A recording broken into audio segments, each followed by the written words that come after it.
"You're nothing but a beggar." The fiancé humiliated the billionaire's father before 300 guests. Then the maid's toddler revealed a photo that changed everything. She pointed at the old man's shoes. "You're nothing but a beggar." 300 guests went silent. Nobody stopped her. Nobody knew who he really was. What would you do if the person you were about to marry showed you exactly who they are, in front of everyone? A 3-year-old girl stood near the dessert table. She was holding a photograph. Nobody noticed her yet. In 4 minutes, that photograph would end an engagement. In 4 minutes, a family secret would surface. The old man didn't say a word. He just smiled. That smile would haunt her by midnight. "Hey friend, pull up a chair. If this is your first time here, welcome.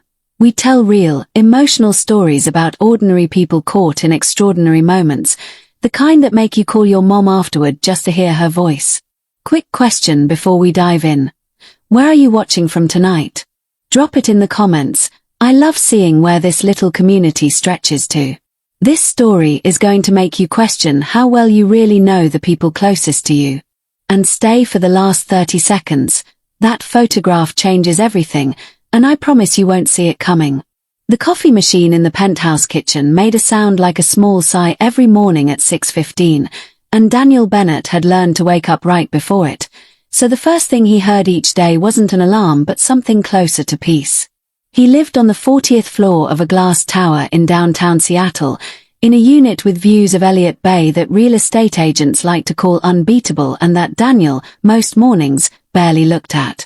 At 40 years old, he ran a logistics software company he'd built out of a garage apartment 15 years earlier, back when garage apartments were the only kind he could afford. Now the company had 900 employees and a valuation with more zeros than he liked to think about at breakfast. He still made his own coffee. He still drove himself to work, in a car that was nice but not showy, because showy had never sat right with him.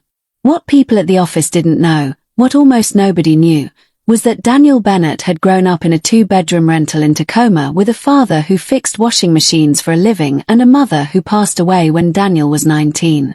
His father, Walter, had raised him alone after that, working double shifts, patching Daniel's one good pair of school shoes with duct tape rather than let his son go without, and somehow still finding 20 minutes every evening to sit at the kitchen table and ask Daniel about his day like it was the only thing that mattered. That morning, Daniel stood at his kitchen island reading through a vendor contract on his tablet when his phone buzzed. It was Rosa. Rosa Delgado had worked as the housekeeper for Daniel's building's executive floor for 6 years, and for Daniel's own unit specifically for the last 3. She was steady, quiet, and precise in a way Daniel respected. She never rearranged his things without asking, and she never pretended not to notice the framed photo of his mother on the bookshelf, the one he dusted himself every Sunday. "Mr. Bennett," she said when he picked up, "I'm running a little late. Mia had a rough night." "Take your time," Daniel said. "Is she okay?" "She's fine. She just doesn't like when I leave in the morning." Rosa's voice had a small, tired laugh in it. "She's 3. Everything is a crisis at 3. Mia was Rosa's daughter, a small, serious-eyed toddler who sometimes came to the building on days when daycare fell through, and who Daniel had grown, without quite meaning to, genuinely fond of. She had a habit of carrying a single item everywhere she went, like a talisman, and cycled through favorites every few weeks. Right now it was an old photograph, curling slightly at the corners, that she refused to be separated from. Rosa had mentioned once that it had come from a box of her late mother's belongings, and that Mia had simply claimed it as her own, the way children claim things, without explanation and without letting go. "Bring her if you need to," Daniel said. "You know I don't mind." "You say that now. Wait till she draws on your contracts again." Daniel smiled at that. It was a real smile, the kind that came easily around Rosa and rarely came at all in board meetings.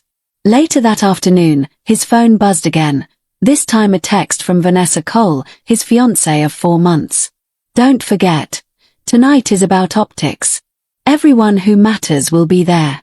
Wear the navy jacket, not the grey one. Love you. Daniel read it twice.